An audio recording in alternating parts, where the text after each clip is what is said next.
Hello, hello, hello, world. We want to welcome you back to the land of the Trill, where sports and culture collide. This is the Underground Sports Kings. I'm your host, Dwayne Sutton, aka Wo DT, is in the build. Like he literally in the building right here. This where it's going down. We want to thank y'all for tuning in, showing love, support. We are back. This is officially season where I'm from. C. That's right. 6, baby. Let's go. All right, man. How you feeling, bro? And in 2024, man, we feeling good, bro. I'm feeling good. 2024. Thank you for saying that. This is the year of Kobe Bean. Welcome to 24, people. So that means we gotta work our ass off this year. That's what this is about. Work your ass off. You're gonna see the results. The year of Kobe Bean. Let's go, baby. And love what you do. And that's why we're here, because we love what we do. And we're going to bring you the world of sports the trillest way possible. The only way we know how to do it. We're going to keep it thorough. We're going to have fun while we're doing it. But damn it, when it's time to call you out, you best believe we're putting your ass on the rug. It's going down around here. Now, before we go any further, show some love to our people over Black with No Chaser. That's right. Black with No Chaser. BWNC Radio is where it's at. This episode will be airing tomorrow, 10 a.m. on BWNC Radio.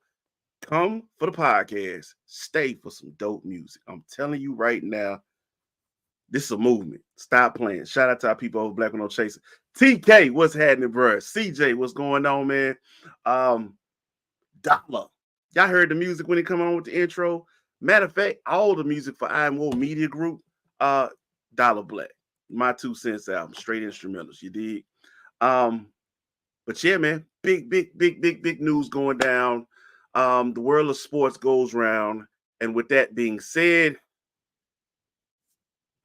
the biggest headline of the day, I mean, would you agree? Unfortunately, you see my boy is a little, it's okay. Roll tight. But it's funny, man. Like I'm not even a fan of the team. Like being honest, I don't care nothing about the team. It's the coach. I get it. I'm not a Bama fan. I care less. For those who don't know, who've been living under a rock by now, you should have heard 72-year-old head coach of the Alabama Crimson Tide, Nick Saban, St. Nicholas Roll Tide Saban. What was it, 17 years in Tuscaloosa? 6 championships under his belt total. Is retiring. It's a sad day in the world of sports. I'm going to be real with you, bro. It's a sad. I ain't never think I was going to live in the world when Nick Saban is retiring, but Greg Popovich still coaching. Hey, man, that's my other coaching aspiration guy right there. Is Greg Pop. But man, like I said, it's to me, if you've ever coached a sport, just like athletes have the people they look up to, the players they look up to, or whatever. Coaches have the people that they look at, man. And Nick Saban was one of those guys. To me, you can't help but look at what he does, how he does it, and the results that he gets. The type of players he's always gotten. Like, of course, it got to be something about, Nick Saban that makes 5-star after 5-star after 5-star go to him, knowing, and we talking prior to the days of NILs, people. We talking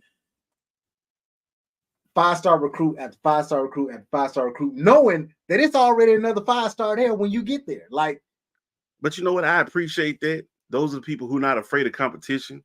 I love players like that, but not only players like that, but a coach who's not afraid to coach the best of the best. I call you here because I know how I'm gonna manage you. He was so. I used to love this. All right, so we could see some impeccable defensive linemen come out of Alabama. But even on years where he didn't have that star-studded defensive line, he's like, I'm gonna work a rotation. Right. And we are going to just make sure we outwork everybody. We not gonna get to. He was Kevin Gates with that shit. I don't get tired. That's the mentality. And those D linemen, he had fresh body, rolling. The defensive backs, one could argue might be DB University. Now, I said argue. Don't shoot me. Don't shoot me. Don't shoot me. Because I know some other folks would beg to differ. But I gotta ask you, DT, just on college coaches alone, I ain't even talking about just football. College coaches alone, and this is a hell of a list. Where do you rank Nick Saban of all college coaches in every sport? Number 1. Damn. By the way, don't get on here acting shy. If you're watching, tuning in, hit the comments. We want feedback from our people. We want to hear from you. DT said he ranks him as all-time college coach, all sports, number 1. I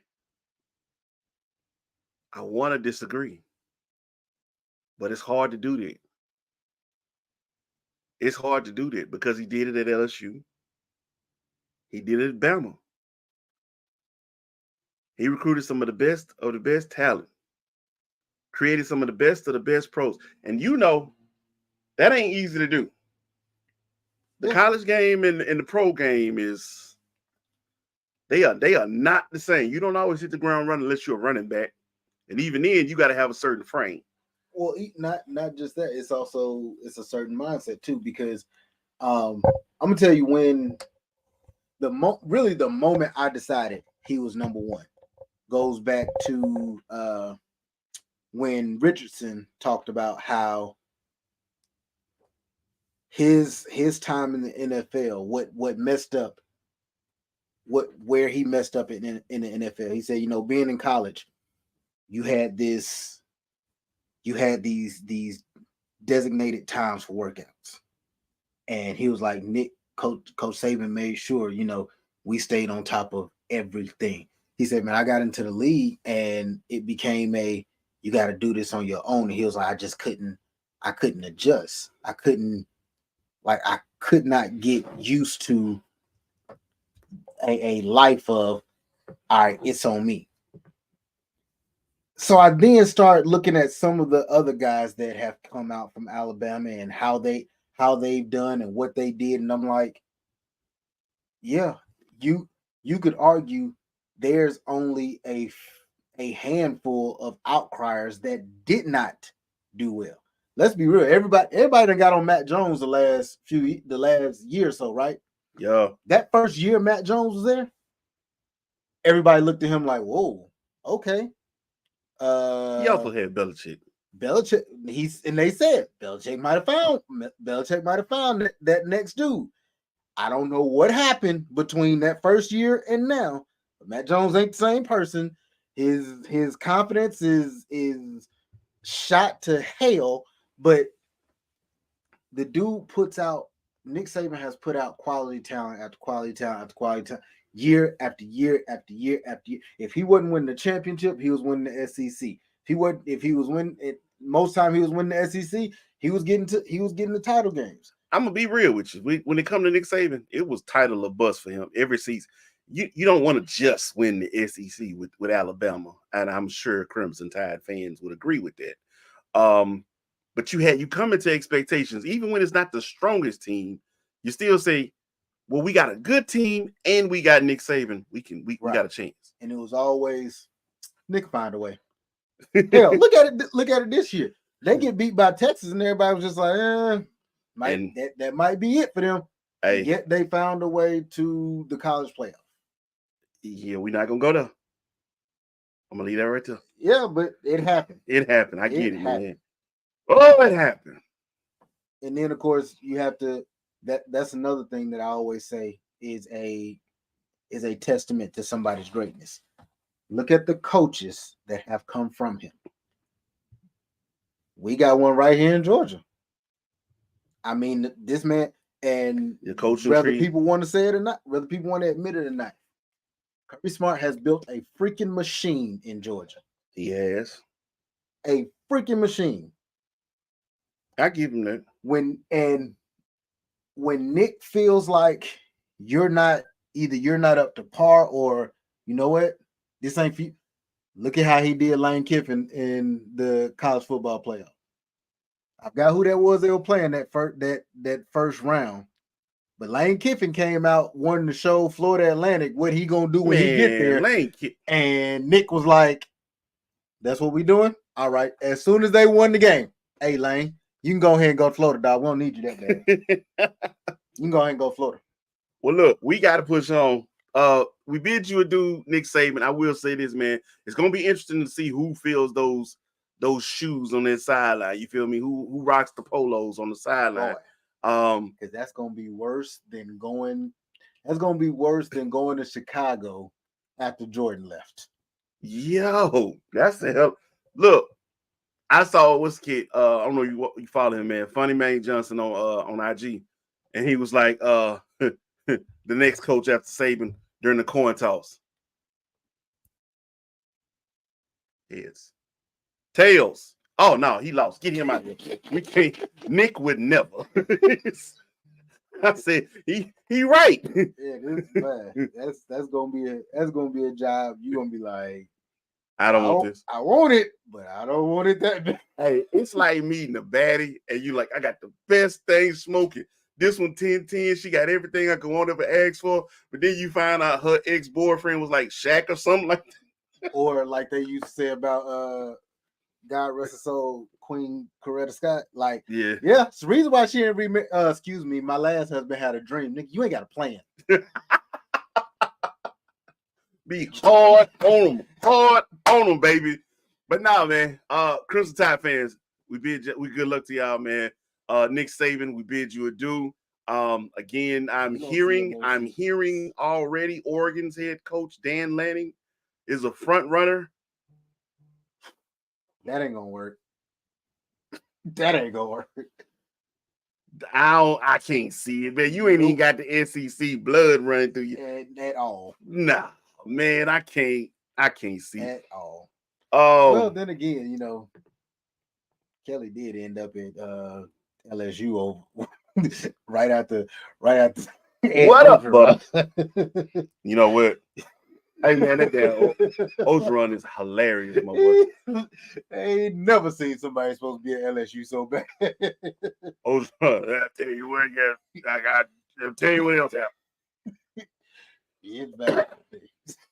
That's exactly. I feel like he just like dude on Waterboy. Exactly. We're gonna go out there and rip the dog shit out of boy. This boy here's something else.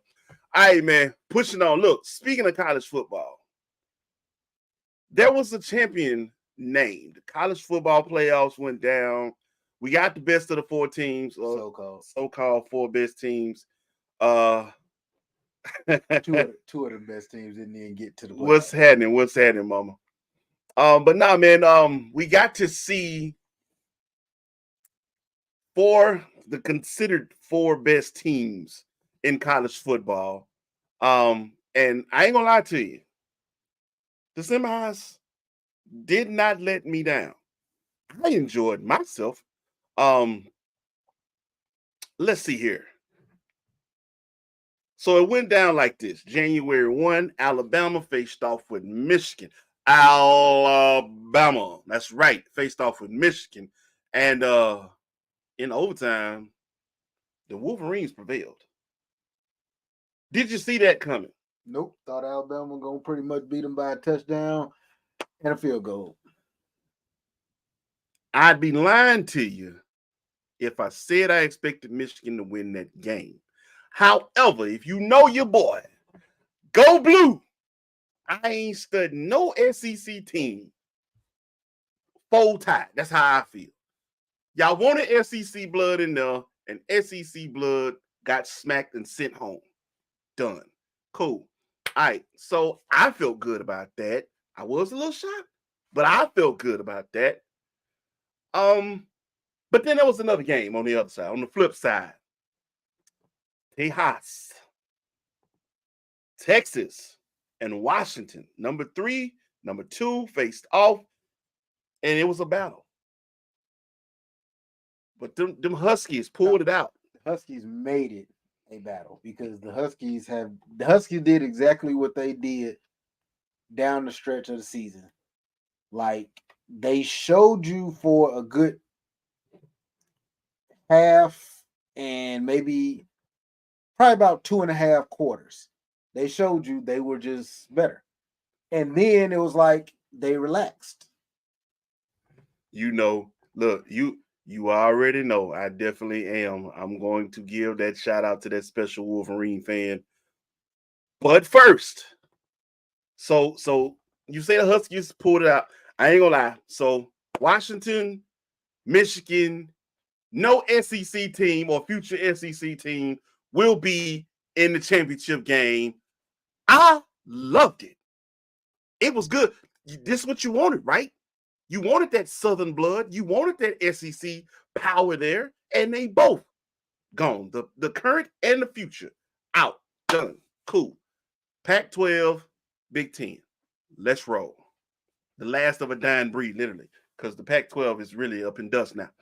So I guess the Big Ten was going to win either way it go because Washington is going to the Big Ten next year. So it's like we can go ahead and claim them. They're part of us already. We won championship, Big Ten. There we go. But then Michigan, Washington faced off, and bottom line, dog, Michigan was just bigger, stronger. They got after Michael Penix. Now I ain't gonna lie, I know some of y'all, I ain't got a dog in this fight. I'm just rooting for the black quarterback. Cool. I was a little bit guilty of that a little bit too. A lot of it. I ain't gonna lie. I was rooting for Penix. Didn't look good. Michigan's defense was all over, man. They applied pressure. He couldn't get set in the pocket like that. Didn't help that his biggest playmaker was injured around the first series. He fought to stay in that game, and he played, but you could tell he was not 100%. But in the end, go blue. Hail to the victors. Shout out to the biggest Michigan fan I know, we know, Dunny Epteen, El Captain. You got your ring. I mean, you got your chip, man. This to me, this is the first one since Charles Woodson was there. They end up having to share it. Yeah, it's been a long time. Yeah, it's been a long time for I left you. Like really, the game, unfortunately, and now I'm speaking from a Falcon standpoint. Here we go. That offensive line was really they were not helping, and it had me yelling at the TV. Or I'm sorry, I was on the road, so I was yelling at my phone. Hey, don't get my quarterback hurt before the draft comes. Like I ain't gonna lie, that's what I'm yelling. I was very upset. Like y'all gotta block somebody. If he get hurt, I'm beating somebody up. I'm coming to Houston tonight. I'm whooping somebody's ass. Somebody getting hands put on them. Don't get my quarterback hurt. He already got bad knees. They finna go through that like a fine-tooth comb come draft time. I don't care about his knees. The boy can throw the ball down the field. Keep him upright. There were times, bro, the ball was snapped, and the offensive line looked like they looked back like, move now? Bruh. Yeah, the ball moved. Like, bruh. Go down right now? Is now? Bruh. Did you snap it? We snapped it? It's time to go? Like, what are you doing? And the two guards from Washington. Y'all need to go and ask for y'all manhood back from them tackles. You're not supposed to push another grown man around like that. That's not. Y'all know. Tell him, Mello. By the time we kept seeing that, I don't care who you are, where you at. When you keep seeing people get pushed around the field, it disheartens. It's a disheartening feeling, and please turn this shit off. Like we don't keep watching this shit. I was like, that's not you not. You're not supposed to be doing You're not this. supposed to push another man around like that. He's not supposed to allow it. I'm gonna say this, and then we got to get out of here. Congratulations, Michigan. Congratulations, Michigan fans. It's a very controversial championship. You right up. I was just in to say that. Very controversial championship. I ain't really feeling very controversial championship. They won this shit off the Patriot way. You know what I'm saying? Because I know for a fact everybody outside of Michigan and Donnie was probably like, so we can cheat and win. That's what we doing now. Like, yeah, well, that's what they did. We don't know. I mean, it's the Patriot way. What can I say? Yeah, it's the American way. I mean, yeah. Right. I'm sorry. It's the I meant to say that. I didn't mean to say that. With that being said, it's the we ain't gonna taint it. Y'all enjoy it. But man, it was a hell of a ride this year. Looking forward to 2024, 2025 season. I'm wondering if he's gonna be there. Who? Jim Harbaugh. I think he's gonna be there. I think he's gonna get pulled by an NFL team. They gonna try. It just depends. Now I ain't gonna lie. It's three of them off the top of my head that I know. It's some locations that you could probably say. It's three of them looking at them right now, and then the Chargers fired their coach, and there you go. That's the first one. LA. That's the first one that comes. New stadium, because they will give him full control. He might have a shot. The second one, honestly, is here, especially after how I just saw them do Terry Fontenot. I'm like, Terry, they're gonna go get somebody that you're not gonna be in charge of. Atlanta, don't look. You know what? We'll talk about that anyway later on, love, because we got to get to Black Monday came, and I swear to God, Atlanta was like, "Is it 12 yet? Not yet. Not yet. It's 11:59. 50. It took them 5 hours too long, if you ask me. Nevertheless." 58, 59. It's midnight. You're fired. We will see here in a couple of. I would say probably about 3 months. If he's still there within the next 3 months, I think he will get through the next season. He will at least be the coach next season. If he. And who is he now? Hold on, wait, say that again. If Harbaugh is still in Michigan, next 3 or 4 months. If he ain't gone by then, I think, because my assumption would be if you're an NFL team and you want to get him as quick as possible so he can go ahead and start looking at, the potential, the potential of NFL, NFL, especially considering some of these teams. Washington, Atlanta, LA, they got high draft picks. LA is probably the only one that don't need a quarterback. So, like that, it's if he's there within the next 4 months, he'll stay. Yeah, you go to a new franchise, a franchise relocated into a new area. You're gonna have to do battle with the Rams, who've already won a Super Bowl in LA. You got a new stadium. You have a good quarterback, a young quarterback at that, and it's LA. Yeah. If anything could pull you out of Michigan, I think that could do it. We'll see. Anyway, but once again, congratulations, Michigan. Go Blue. SEC. Yeah. Pushing on. Now, let's get down to business, man. Brass tacks, if you will. You did. Uh-oh. Things are moving a little slow. Here we go. All right, so now let's go ahead and slide since we here, bro. Let's go. Matter of fact, hold on, pause. We got to do right. Again, like I told y'all, man, stay right here. This is the Underground Sports Kings. We'll be right back. Don't go anywhere. Quick little commercial spot, and then we're gonna get to this NFL talk with the Black Monday.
And we are back here on BWNC Radio. This is the Underground Sports Kings again, land of the Trill, where sports and culture collide. I'm your host, Dwayne Sutton, aka Whoa. DT Derek Taylor's in the building, man. And we holding it down for our brethren, man. Kales couldn't make it with us tonight. JE couldn't make it with us tonight, man. But hopefully they'll be back next week. Because again, the round ball, the boxing, the MMA, they're going to bring it. Now, we're going to do what we can and hold it down with basketball. I mean, we know a good bit about basketball. I know something. Something about basketball. But that's not where we're going right now. Since we got going on Black Monday, let's get going on Black Monday. And let's find out who's got a job and who doesn't. Like I told you, 12/01/02, the Falcons told Arthur Smith, pack your shit. I'm dropping you off at your mammy house. It's over with. I ain't got no room for this. And now 5 hours too long. 5 hours too long. 5 hours too long. I say that was a decision that just took too long. Like it shouldn't have happened. As he was walking off the field, hey, you know you fired, right? We're gonna let you get back. We're gonna let you get back to Atlanta. But I just want to let you know right now. Pre-game, everybody warming up and everything. You come out and how you feeling today, coach? Oh, we good, man. We expecting everything. That's good. That's real good. Listen, after this game, you know you ain't got no job, right? Here's the only reason why they didn't fire him. And I'm gonna be honest with you. All right, so I'm a Falcons fan, and everybody know, I love my Atlanta teams or whatever. And it was a hard week for me, bro. It was a hard week for me because you're playing the Saints. And as every real Falcons fan will tell you, don't worry, we gonna get there. If like every real Falcons fans will tell you, like, bro, if we win 2 games a year, we happy. Beat the Saints twice, I'm happy. This was the one time that I was like, Lord, please let the Saints beat us. Please let the Saints beat us. Hey, you done had a weird year with that. Because this is the thing. I told Janet, I told my wife, bro, I said, if there's anything I know how Atlanta teams operate. If they would have won and would have messed around and got to the playoffs, Arthur Smith would have been back next year. Let's be real. We can rewind. Go back to the Braves winning their championship. Because they won that championship, Brian Snicker is still your coach. He is. Brian Snicker should have already been fired. Why? Because your inability to switch up when you need to. You got beat by the Phillies last year the same way you got beat by them this year. Well, we hit home runs, so we just going to try to keep hitting home runs and hope that the home runs get us through to the next round, because what we do is hit home runs. Yeah, but you're not even touching the ball here, bro. You might want to try to manufacture something. Can't do that. If the Falcons would have won, Arthur Smith would still be the head coach. I was so glad they lost, and I was so glad that the Saints beat the dog doo-doo out of them. Listen, the crazy point, so I'm going to say this. You're right. I did read reports where there was actually a bit of an indecision about whether to fire him or go. Ultimately, what led to him being fired was the fact that they got Kyle Pitts and they got Bijan Robinson, and he did not use them properly.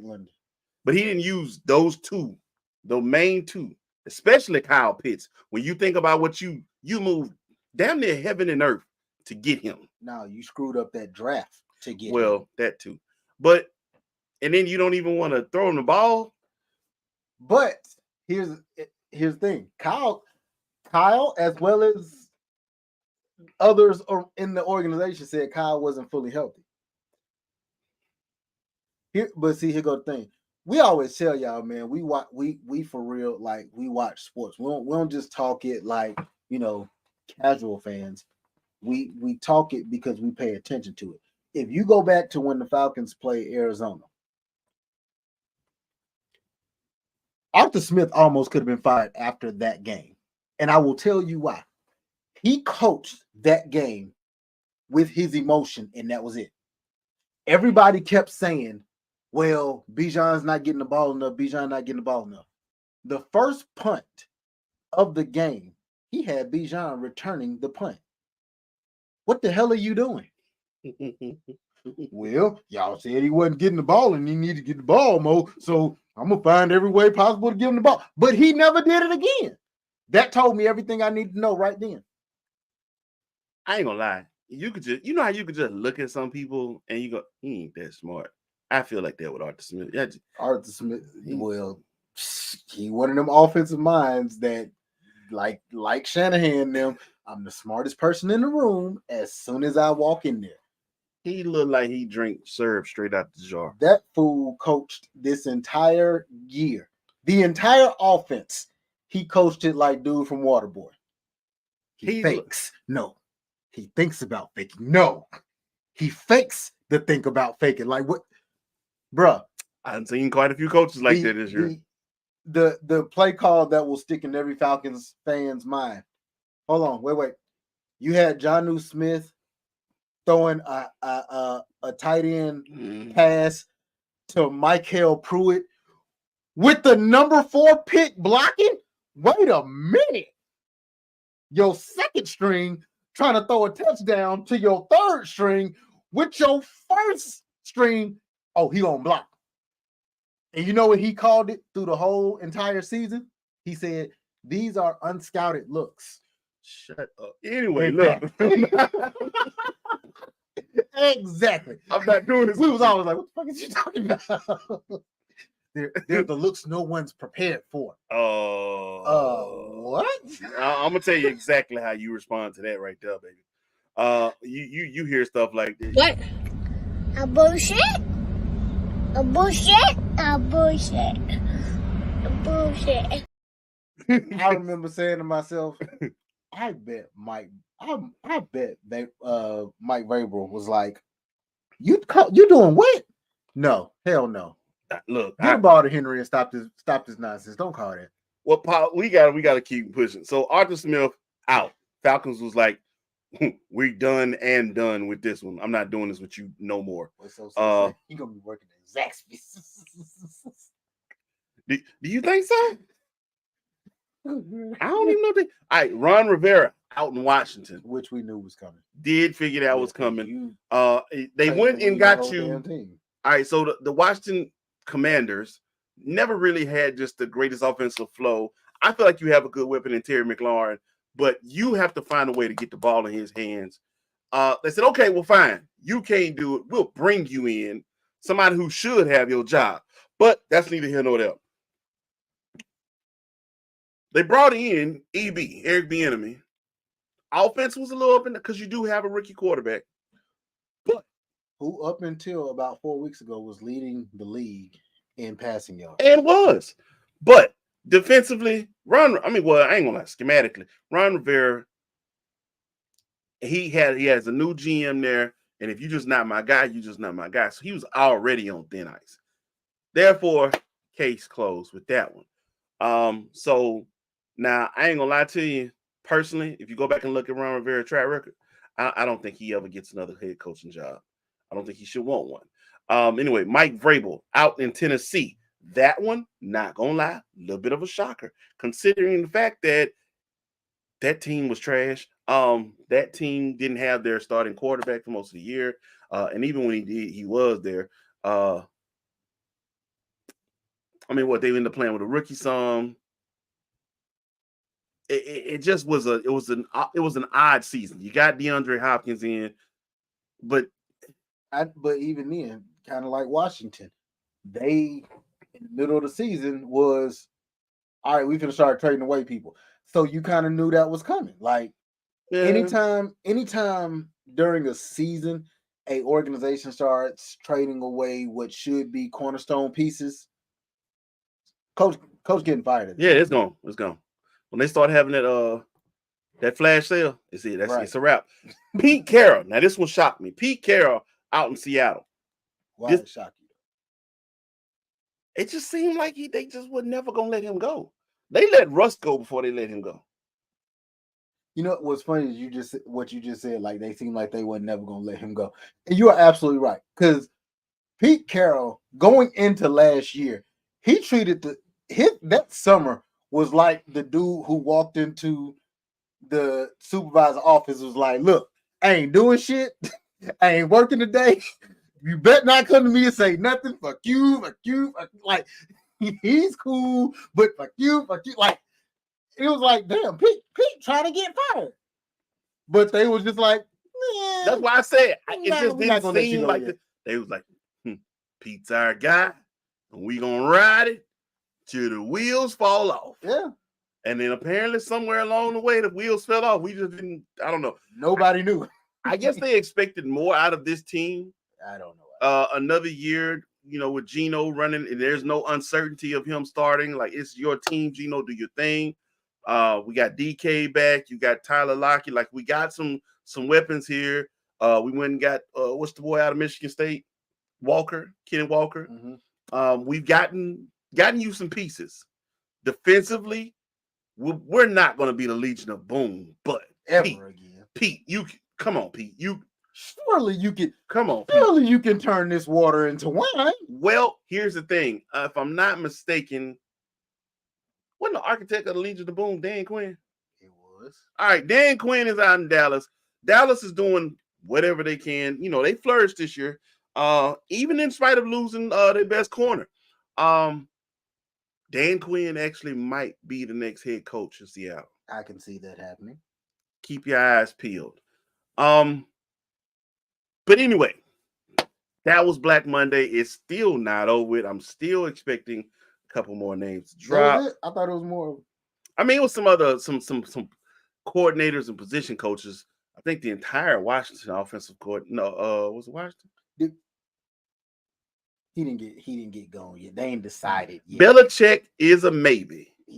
He is holding on by 3 fingers. He double dutching with this bitch right Not now. really what I think it is. I'm gonna tell you what I think it is up there. I think he gonna make them sweat. No, I think they're trying to. I think they're trying to see can they trade him. I think that's what they're trying to do. See if they can trade him. They are sitting because you got to think about it. For him, if he were to go, and honestly, that's one person I look at to say, if he go to the Chargers might be. I have heard Belichick's name. Okay, I've heard Vrabel could end up, if Belichick's out, Vrabel being a former Pat could be making his way back to New England, bringing the Patriot way back with him. He's a leader of men, but Vrabel could possibly end up there if Belichick is out. Belichick, watch this. We named some great coaches, and one of the names that comes up is always Joe Gibbs. And where did Joe Gibbs, when he came back, he went to Washington, where he last did his gig at. And I could see Belichick going to Washington. I could see it. He'd drive that damn media crazy. They'll try to run Belichick out of town quick. Can you see him with the cutoff sleeves and the hoodie in DC, Chocolate City? Belichick he'd be out there still calling them the Redskins. just cause. Well, we're just gonna go out and play football. Belichick is the most unimpressed. We're gonna play Redskin football. Redskins. Hey, you're not the Redskins anymore. We're the Redskins as long as I feel like we're the Redskins. Shut up. Like this. It's my team. We're the Redskins. Look, he actually intentionally wear a Commander hoodie and then Commander. They put Redskins on there like we only known as the Redskins. Nobody care about that. You don't like my shirt? You don't like my shirt? I like it. He'll run that media crazy, bro. It'll be either one end of the spectrum or the other. Either they will have a field day with him, or they will be like, "Please get this man out of here." Hey, so I know they in there going, somebody got to tell Belichick he fired. So they in the office like this. You got it. Then the dude that lose, like, all right, it's on you. No. Mm-mm. Mm-mm. No. Hell no. No. I refuse. No. It's on you, sir. You got to go tell him. How do you tell Belichick? Like, you fire him, like, Excuse me, Mr. Belichick, sir. So they You got something you want to say to me? you been there talking like Red. Hmm. He wanted me to come in here and ask for my job. You No, I wouldn't interest. What job? The one I let you hold a couple years ago. Sorry, honey. I didn't even know I you know wanted you it back. wanted it back. You wanted me to ask for that job back. You know I wouldn't interest, coach. Man, but look, we got to push forward. Look, I will say this. Who should have been fired? Dennis Allen. Dennis Allen should be out of New Orleans. The only reason Dennis Allen is not out in New Orleans is they beat Atlanta. If that's the reason why, then The way they beat Atlanta and the last play, I want to get your 2 cents on this one. The last play, so apparently victory formation, that's what he called. But Jay Boo, let's go, Jay Boo! The Jameis Winston, the ultimate teammate, apparently, decided we gonna get our man, young Williams, a touchdown. And in victory formation, ran a touchdown to get his man touched. And your man Arthur Smith came out. That's fucking bullshit. That's bullshit. He was pissed. I wanted to see that fire, 8 games back. But anyway, he was livid behind it. Then Dennis Allen came out waving the white flag. Wasn't me. I didn't do it. Wasn't me. I said to get in victory formation, hike the ball, take a knee. That's it. Wasn't me. That's what Dennis Allen was saying. Threw Jameis Winston ass off under that bus. Get your ass under that mother. Threw him under there. But the teammates came to his defense. So much so, I think the funniest thing I saw today came from what's my tight end, bro? God, for the Saints, Jimmy Graham. His tweet today might have been the funniest thing that I saw today, because he came to the defense of one Jameis Winston, and he's flat out just said, "Get off Jameis back. This man is the best teammate I've ever had. Loves this city, this game, and embodies everything you can ask for in a leader. Was a rare situation, and we all take responsibility. Nobody thought he would get blown out of proportion. Also, fuck the Falcons." That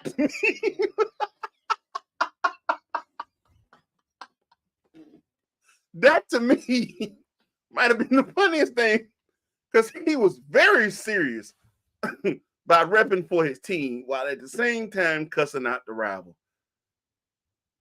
I personally would have rather you had just kind of like directed that straight at Arthur Smith, but yeah, I can't win them all. Can't get exactly what I want all the time. But that was pure comedy to me. I mean, you didn't laugh? honestly, I'm be real with you. Like, I don't really see a problem with it. Like, I'm always of the mindset that, bro, I don't care what the score is. Your job is to stop the other team from doing whatever it is they're trying to do. Oh, well, they got in victory formation. Well, your ass fell for the okie doke. I don't know what to tell you. Like, you knew. But here is the question I have, though. Why was getting that touchdown so important? Was it an incentive? Did it come with some money? Was there a? It's a strong possibility. However, Okay, so and if that's the case, bro, yeah, I'm all for it. Go ahead, get your money. Right, get your money, man. And if that's the case, I say right now publicly, I salute Jameis Winston for doing that then, because that says you cared more about another person than you did yourself. Now, you didn't run the touchdown in. Jay Boo's like that, though. I ain't gonna lie to you. He is. But like if that wasn't the case, then I would almost have to lean towards what Unc said, which is like, Get his ass up out of there. Hold on. What you mean it was a team Unc decision? was What you mean it was a team decision? If that wasn't the case, then it's like, bruh, so you telling me just those 11 guys out there are the team? How did y'all make that decision? Hold on, wait. I gotta do it. Wait, hold on, wait. Look, listen to me. Stephen A, listen. I have a big problem with what James Winston did. James Winston should be cut. If he ain't cut today, he need to be cut. James Winston, that was embarrassing. You have a loser's mentality. James Winston I can't believe he did that. That was absolute nonsense. You know, my granddad told me, you know, I ain't gonna I say if that was not the case, if it was not a money thing, then it's kind of like, dang, bro, that how you don't say the team made that decision, because the team didn't make that decision. The 11 people on the field made that decision. Hey, I ain't gonna lie to you. What I heard today made sense to me. They said you heard Arthur Smith, you heard Dennis Allen. You ain't really heard nothing from either side with the players, not even from the Falcons side. Ain't nobody had nothing to say, which leads me to believe there was a reason behind the touchdown. And if, like I said, and if it was, then like I said, it is what it is. But regardless of it, no matter what I will say is this: even though if it wasn't about money or whatever, then yeah, you know, kind of what Shannon said might be a little bit true. However, I still have to direct my attention to Arthur Smith, and I'm like, move this camera, Mom. Move this camera right here. Listen, Stephen A, I'm trying to tell you, Jameis Winston would have his ass would be fired right now. I still have to direct my I'd fire him to Arthur Smith, because I'm like, bro, it's a rivalry. What you thought, dog? Arthur Smith, he can't smoke the pork off a pig back. Like that, what you thought? Like, bro, it's a rivalry. We're talking about, like, bro, I know there are other rivalries in the NFL, but we're talking about a rivalry that is so serious where out of the clear blue sky, these dudes will start making fun of 28-3 just because they ain't got nothing else to do. And I don't know why they do that, bro. That's like, literally. We were just chopping some burgers at halftime saying this game feels like it should be 28-3 in favor of Minnesota. Why is it still 10-10? Turnovers.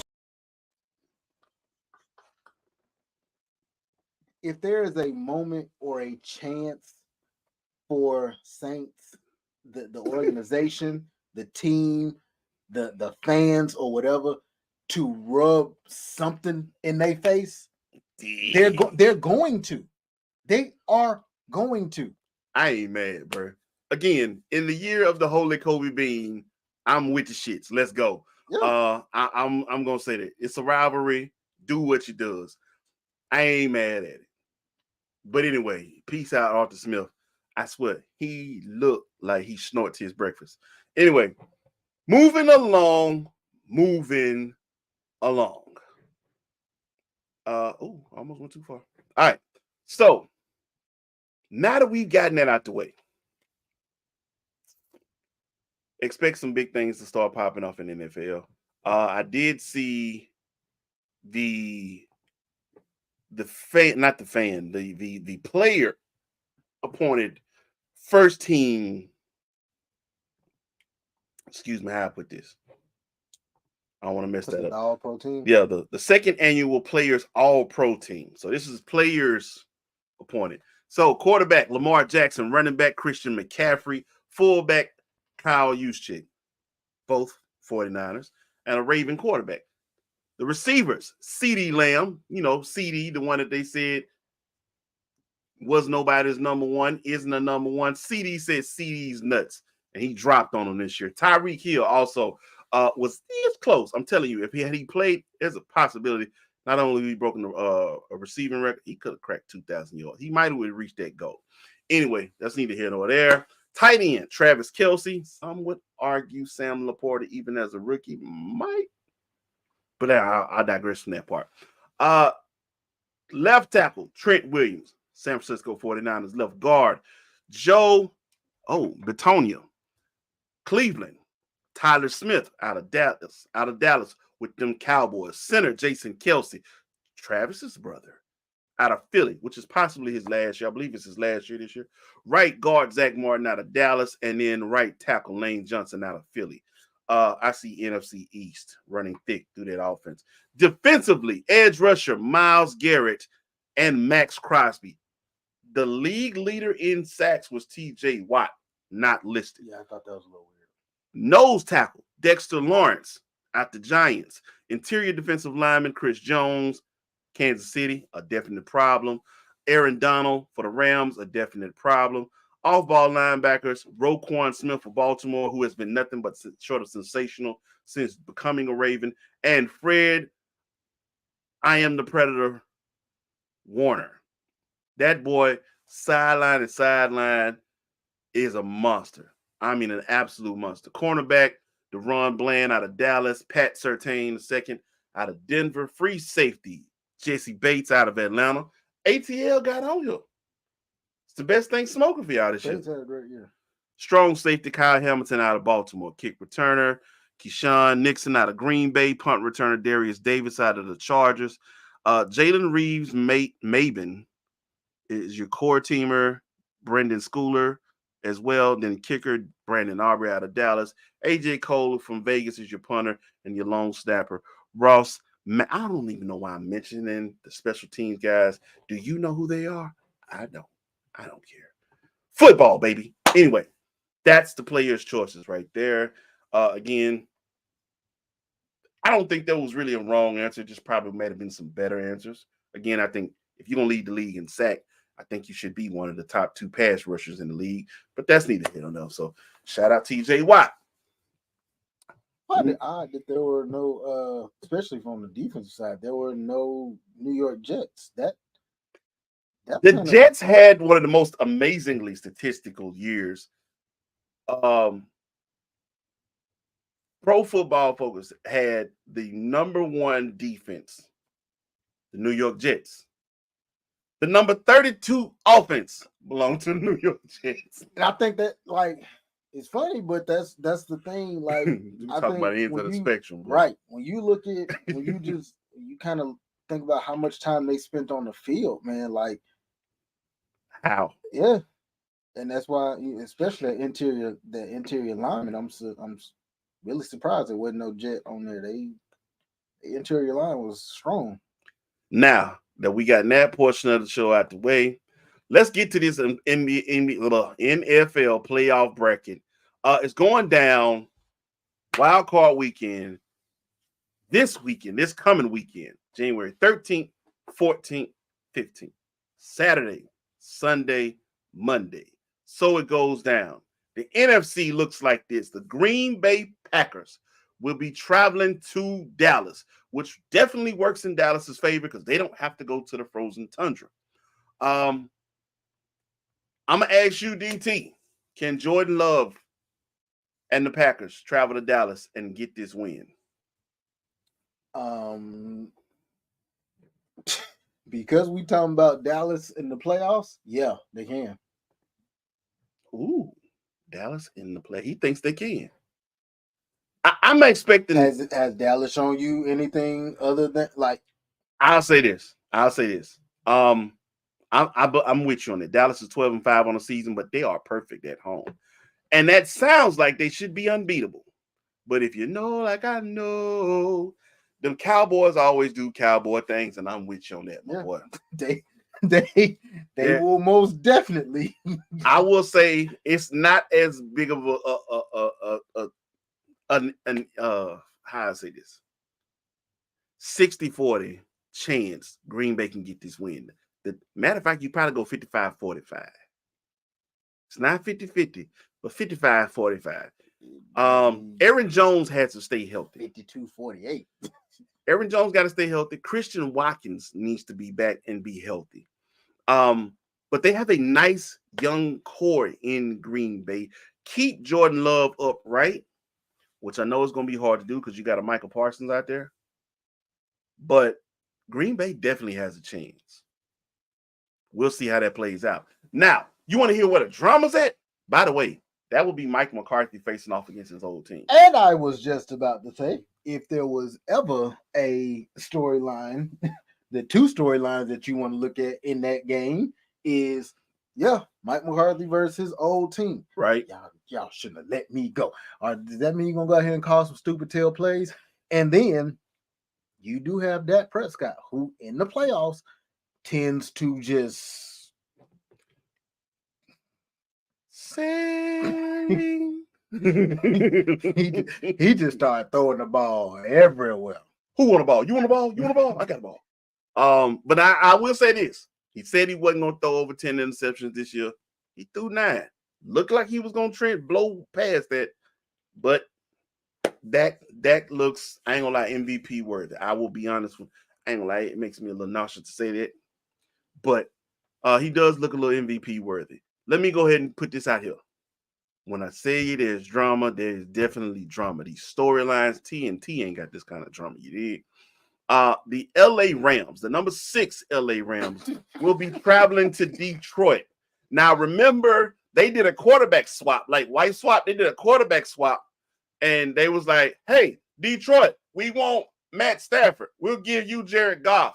And Detroit was like, okay, but we'll need some other pieces, but we'll take it. So Jared Goff went to Detroit. Matt Stafford came to LA and won a Super Bowl. Jared Goff has got the doggone Detroit Lions are ranked number 3, and they're hosting a playoff game. I would say they won the NFC North for the first time since, I don't know, I was born or something like that. I don't know. But that's a Sunday night game in Detroit. What are the chances Matt Stafford goes to Detroit and walks away with a win? Now that's a 50-50 game, man, because we know that Detroit has a serious offensive line.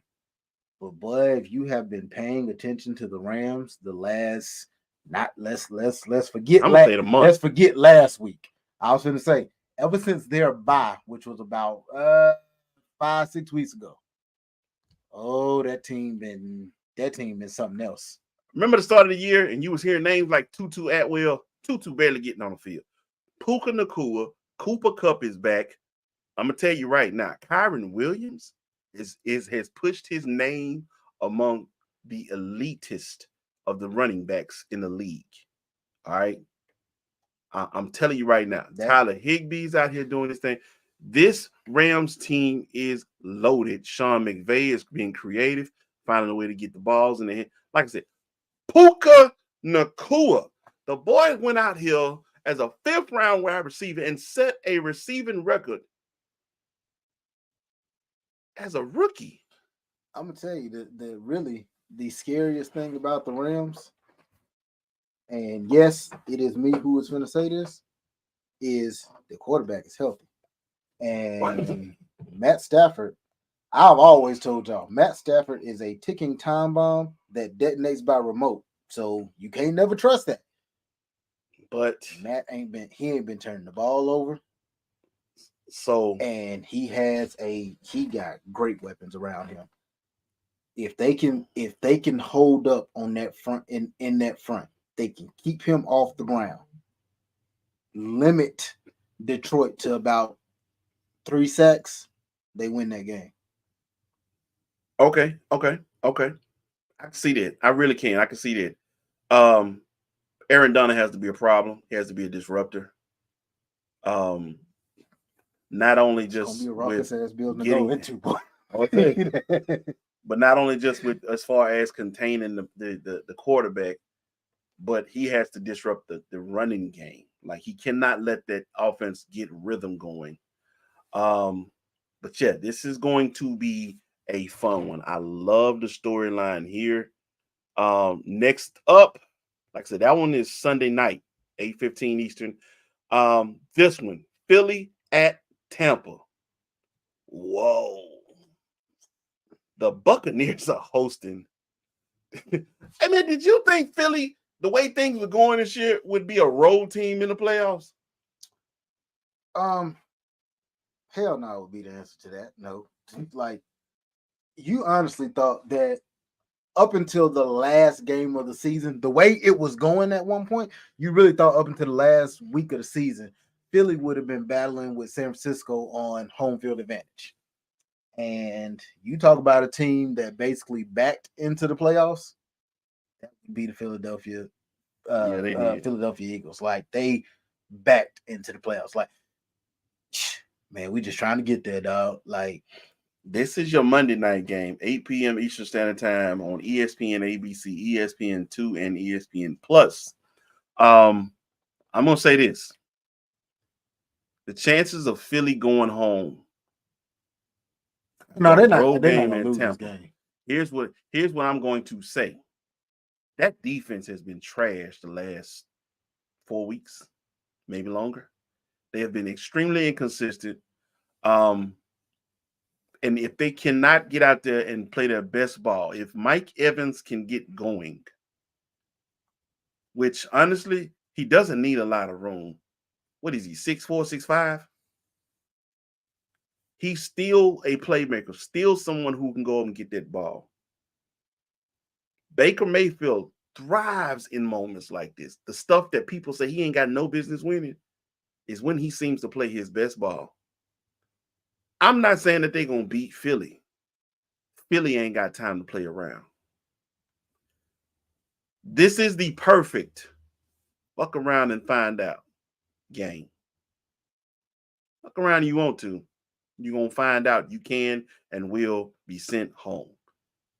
I'm expecting the Philly Eagles win. Didi, I'm picking the Eagles. Shout out to our girl Didi, man. Host of the Core Queen podcast and host of Breaking Berries podcast, man. I'm picking the Eagles simply because, as y'all know, I am so far from a fan of Baker Manziel that, in my personal opinion, like, yeah, he thrives in certain moments, but what we know about Baker Manziel is when it get tight, he still has mobility. He still has decent quarterback pocket presence. He cannot turn that ball over. And therein lies your problem. Love of God, you cannot turn that ball over. And I want to say Baker might still be dealing with the rib issue as well. So, throwing with that damn bulletproof vest on that they. All I'm gonna say is it's the year of Kobe Bean, baby. What ribs? You cooking? Manziel ain't got that. He ain't got that type of mindset. Hey man, I can see it now. You fuck around and find out, Philly. Y'all, I'm telling you, you cannot do this in the year of Lord Kobe. Don't do that. Anyway, man, that's the NFC. The AFC. Cleveland Browns will be visiting the Houston Texans. Never thought in my life I was going to be saying this year that the Houston Texans were going to be hosting the playoff game. Now, this is the potential rookie of the year quarterback with the potential defensive rookie of the year playing Will Anderson, who wasn't 100% last week. But they're going to be facing off against the Cleveland Browns team that defensively is a monster. Now, I've seen Nico Brown. I think they lost Tank Dell for the season. But CJ is doing his thing. Singletary, as you saw last week, he's able to be effective as a veteran presence in that backfield. Who are you thinking is going to take this game, man? I'm going with Cleveland for two reasons. One is because you just said Cleveland has a defense I don't think you can ever count out. Nope, you can't.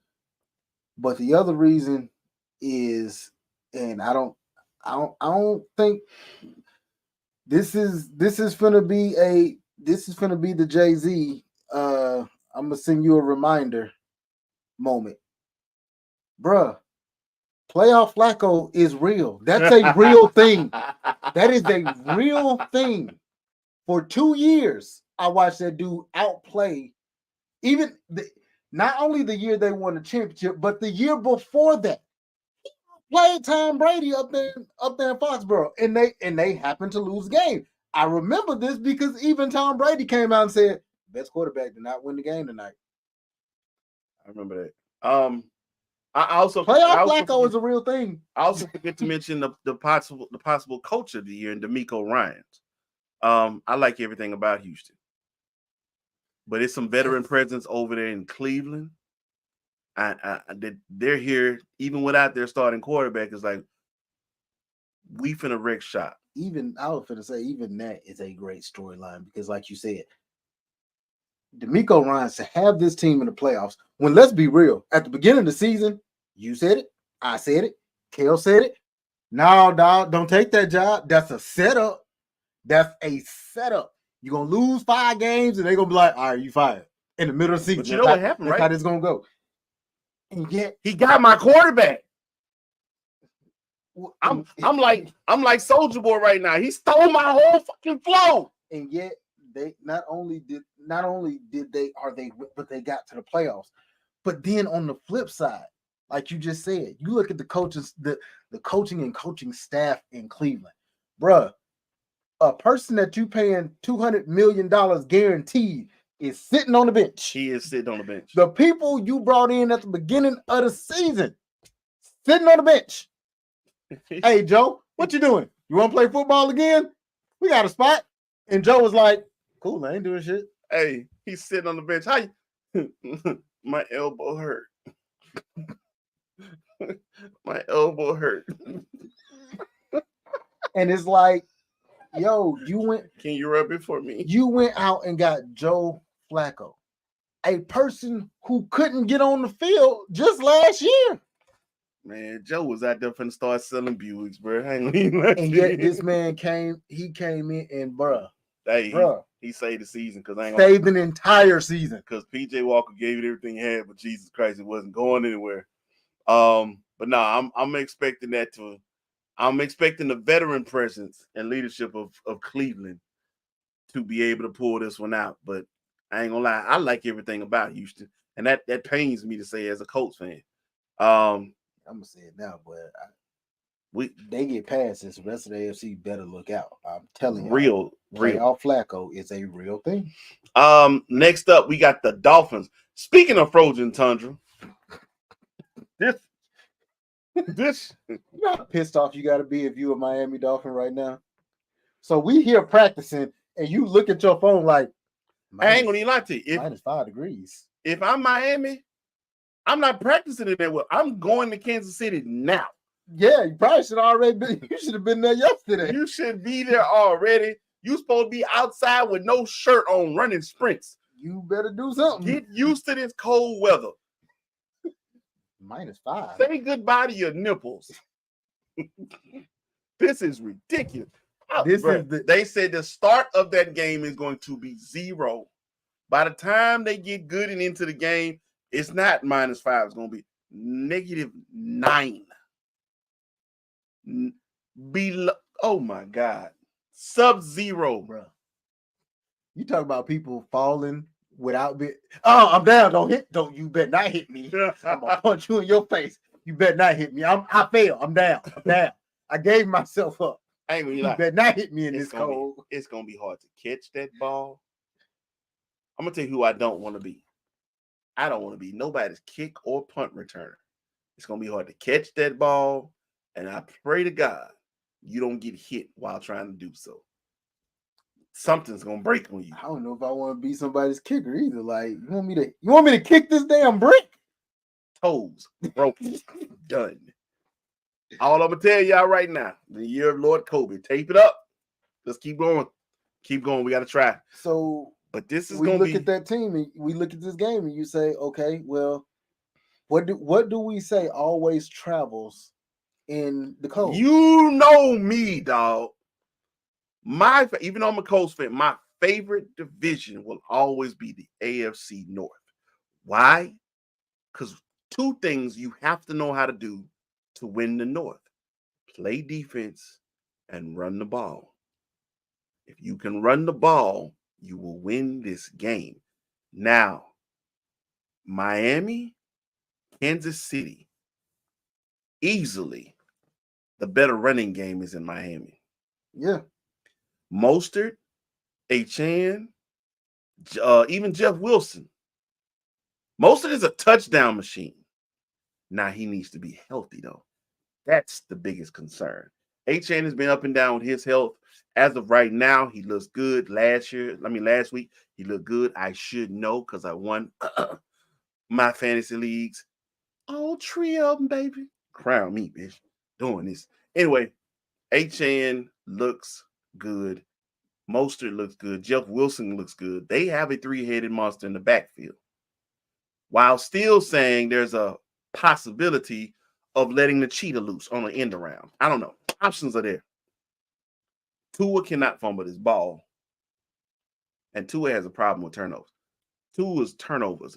Him and Josh Allen that game, oh my God. I'd be like, you can have me. You can have. I'm like, oh man, I'd be like, me neither. It was trash, man. But man, I don't want the game, Tua. Well, I don't want it either. Here's the thing, though. Kansas City is home. Kansas City is used to this cold. Kansas City has Pat Mahomes and Andy Reid. What they don't have, though, there it is.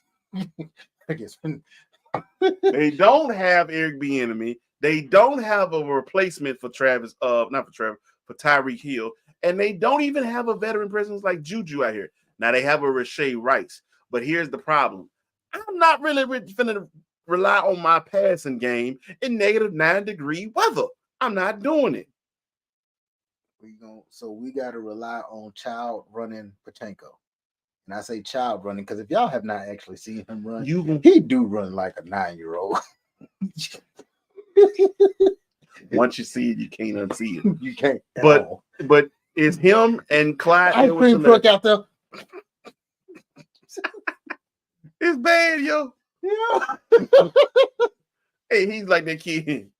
I got some glasses, Daddy. Come here, my glasses. That's how he run, man. But anyway, man, if I have to go with that, what makes sense to me, I'm going with logic on this one. It's the Miami Dolphins. The running game is there. Now, here's another thing, though, you got to take into consideration, though. Before I say that, the man who was just named to that list of All-Pro, Chris Jones, is out there. Chris Jones, I don't know if y'all paid attention. He wreaks havoc. He wreaks havoc on running games, on offensive line. He is a wall. Big 95. Can't miss him. But can the rest of the defense keep? Can Miami's they lost Bradley Chubb? And it's a lot of questions. And the other defensive end. The other defensive they end did sign. They just signed Justin Houston, the former Chief, and Raven. But if I have to go, hypothetical gun to your head, I'm running with the Dolphins.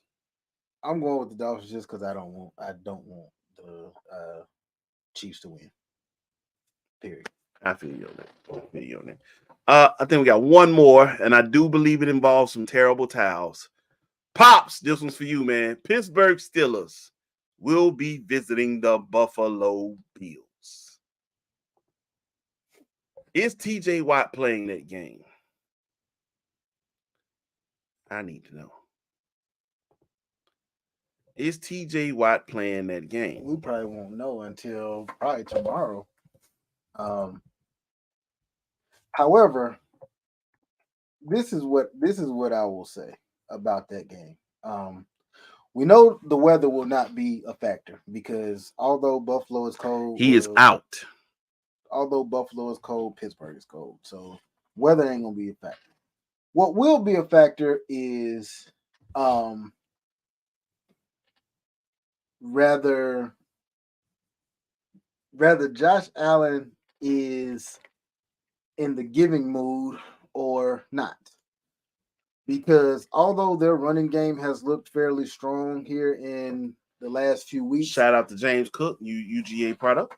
Josh Allen has just, I don't want the ball. He really don't. I don't want the ball.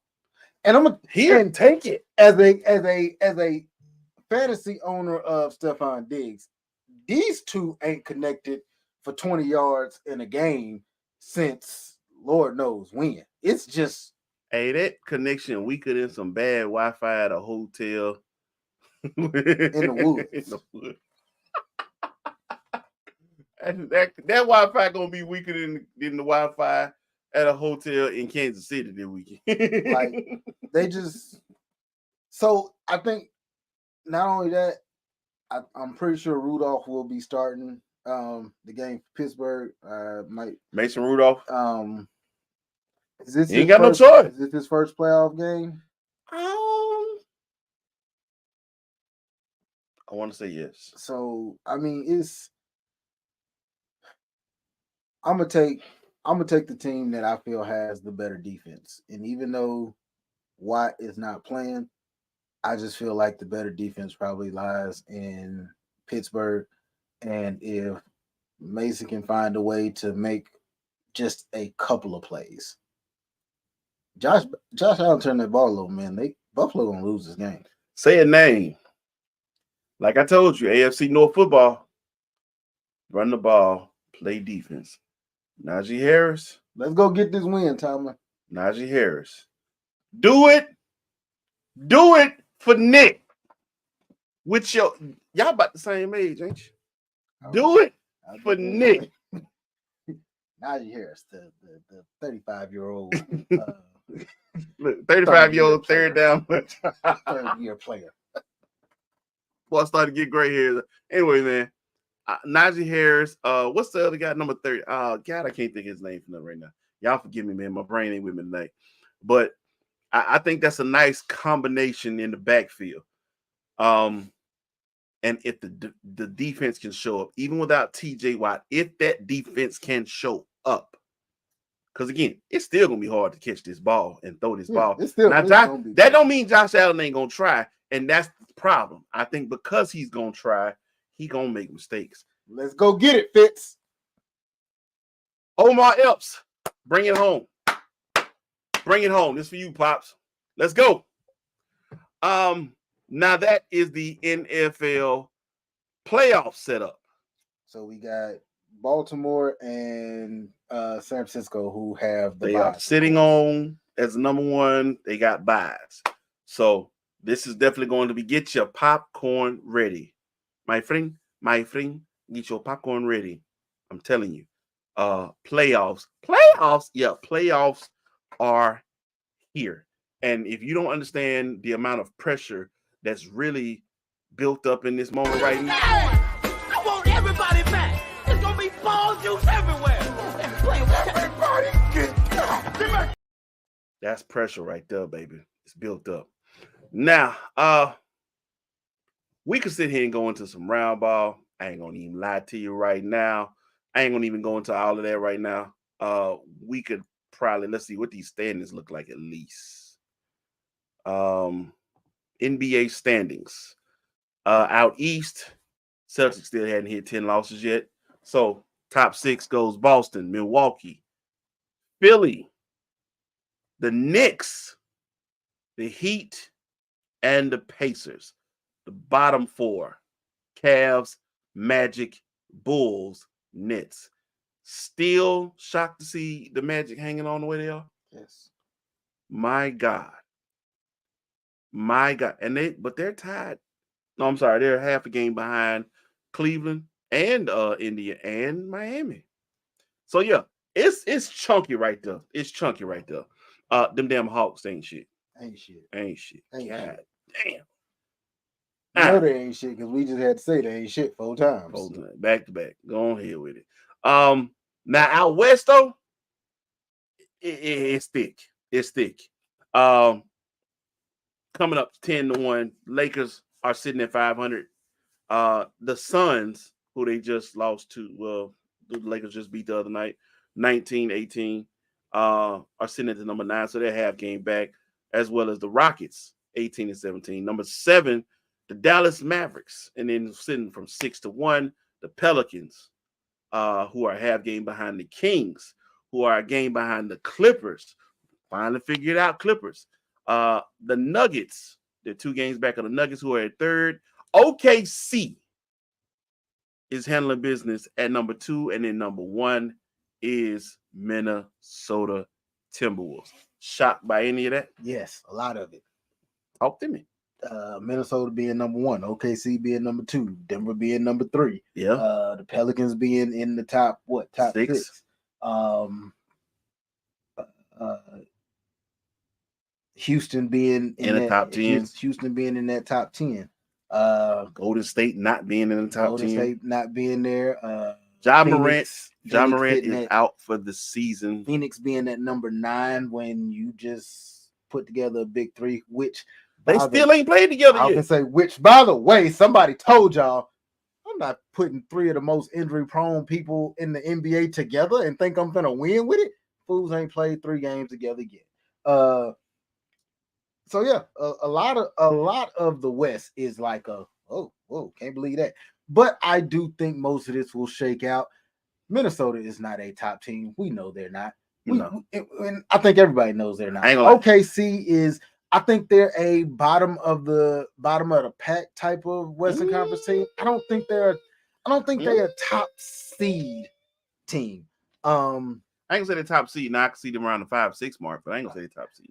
I would venture to say that they more around that 7-8 spot type of team. SGA is him. Oh no, he a monster. He's him. He a monster. But like I said, I didn't see them being that high. I think, like I said, a lot of this will shake out here soon. We know the Pelicans, it's always a toss-up on, hey, who playing tonight, boss? Like, that's the way it goes. So will they hang on to that 6th spot? I think they will eventually drop. I'm expecting some trades to be made. Darvin Ham ass to be fired here because y'all know what LeBron won't. LeBron get. LeBron don't even look happy. LeBron tired. I'm dropping 40 balls out here and we losing. I think and I think most of us know if Darvin Ham gets fired, who LeBron is gonna have him go get. No.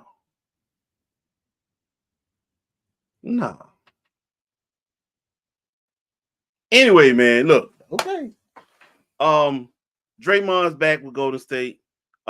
Stephen A. and Jason Whitworth, they got beef with each other. Draymond had beef with Stephen A. He was pissed off because he came at Steph for the leadership, misquoted Stephen A. a little bit. It's a lot of drama out here. But anyway, the NBA world continues to turn around. We are just over a month away from All-Star break, which also means trade deadline. Keep your eyes peeled. I do expect the Lakers to make a move. Possibility Dallas or New Orleans could make a move as well. Keep an eye on Golden State. Keep an eye on Atlanta. Because Clay might not. Atlanta finna move some pieces, I can tell you that. Everybody got to go. Everything must go. Maybe even you. Speaking of Cat Williams, man, we're not going to do that tonight. We could, but we not.